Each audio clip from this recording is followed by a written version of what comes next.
L'être humain est habitudinaire, c'est-à-dire que sa vie est rythmée d'habitudes. Même celles et ceux qui ont des vies d'apparence chaotiques ont des habitudes. Lorsque les habitudes sont conscientes, on appelle cela des routines ou des rituels. Rien à voir avec le fait religieux, on parle de rituels chez les sportifs, mais aussi chez les artistes et dans de nombreux autres métiers. Le poker ne fait pas exception. Tu trouveras sans doute sur Google des articles ou des vidéos sur le rituel des joueurs avant un tournoi ou une session. Ce qu'il faut comprendre, c'est que si tu n'as pas de rituel conscient avant une session, tu vas effectuer des actes inconscients dont tu ne maîtrises ni l'utilité, ni la pertinence, et dont tu ignores s'ils te mettent en orbite vers ton e-game, ou si au contraire, ils te pénalisent. Pour le dire simplement, il vaut mieux maîtriser ce que nous faisons juste avant notre session, plutôt que de laisser le hasard ou les mauvaises habitudes prendre le pouvoir.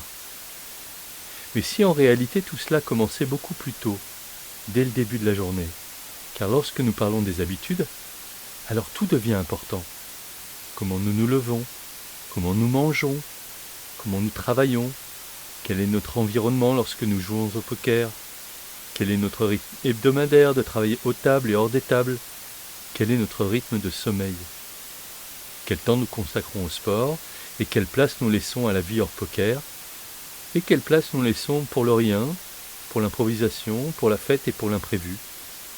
Et si tu prenais le temps de réfléchir à cela pour organiser en conscience ta vie de joueuse de poker, je n'ai plus à te prouver qu'en organisant ton temps, tu vas l'optimiser et tu vas en gagner beaucoup plus que tu ne penses.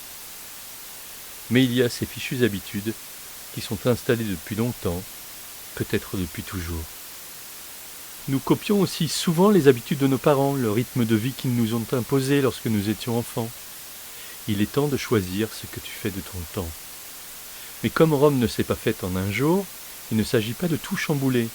Ça, c'est le meilleur moyen d'être découragé. La méthode que je te propose est à l'opposé de cela. Une chose après l'autre, un pas après l'autre.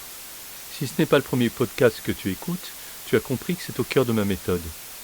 Petit à petit, l'oiseau fait son nid.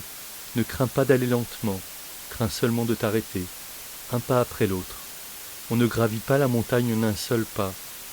Et même, avant d'attaquer la montagne, il faut préparer son sac à dos. Quel pourrait être ce premier pas vers de nouvelles habitudes constructives au service de ton poker? Eh bien, je te propose de commencer par le matin, puisque c'est le début de ta journée. Chaque matin, tu recommences tout à zéro. Que pourrais-tu faire dès ton réveil et que tu ne fais jamais? Oui, que pourrais-tu faire de neuf au tout début de ta journée pour préparer ton mental et le mettre dans les meilleures dispositions? Je te fais quelques propositions qui j'espère t'inspireront pour changer ta routine matinale. Et ainsi, en changeant le début de ta journée, c'est toute ta journée qui change. Le matin au réveil, tu pourrais par exemple te brosser les dents avec ta main non directrice. Ta main gauche si tu es droitière, ta main droite si tu es gauchère.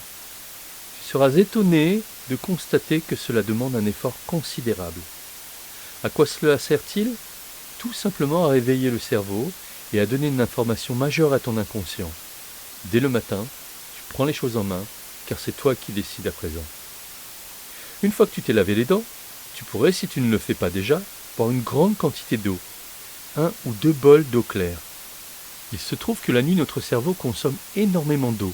Sais-tu que beaucoup de nos contemporains sont déshydratés dès le matin et ne le savent pas? Boire de l'eau en abondance le matin s'appelle une douche intestinale, car cela réveille ton corps de l'intérieur, comme la douche de l'extérieur. Ensuite, justement, sous la douche, tu pourrais prendre un engagement pour la journée à venir. Quelque chose que tu es sûr d'exécuter. Pas forcément quelque chose d'impossible ou d'incroyable, juste quelque chose de simple, que tu souhaites réaliser et que tu sais que tu vas réaliser, comme un engagement avec toi-même. Ainsi, tu cultives la confiance en toi, bien entendu à partir du moment où tu réalises ce pourquoi tu t'es engagé. Le matin, tu peux aussi faire ton lit. Ça paraît anodin, mais ça a une très longue portée, car lorsque tu te coucheras le soir, en découvrant le lit fait, tu auras ainsi le témoignage de l'attention que tu as eue dès le début de ta journée et de la qualité que tu mets à présent dans ta vie quotidienne. Tu en veux d'autres? Lire 20 minutes le matin est une très bonne manière de mettre en route ton mental, en choisissant une lecture motivante et positive. C'est comme donner à manger à notre mental au début de la journée et ainsi lui indiquer la journée que nous voulons vivre. Allez, une petite dernière pour la route. La visualisation. Commence ta journée en te visualisant le soir, satisfaite, contente, fière de toi. Projette-toi dès les premières heures vers une journée positive, constructive, créative et utile, afin de choisir la couleur de ta journée au lieu de la subir. Tu trouveras dans cette application des podcasts sur la visualisation. Il y a tant d'autres possibilités. Je te laisse les inventer. Une dernière info, la routine va de pair avec la répétition. Et les recherches en neurosciences démontrent que 21 jours d'affilée est le temps minimal pour installer des connexions dans notre cerveau et commencer à ressentir les effets bénéfiques qui entraînent le besoin de refaire chaque matin. Un peu comme une drogue, mais une bonne drogue, utile et légale. Je te souhaite de commencer dès ce matin ou demain matin ou plus tard, et que ces prochaines journées soient celles d'un changement radical au service de ton poker.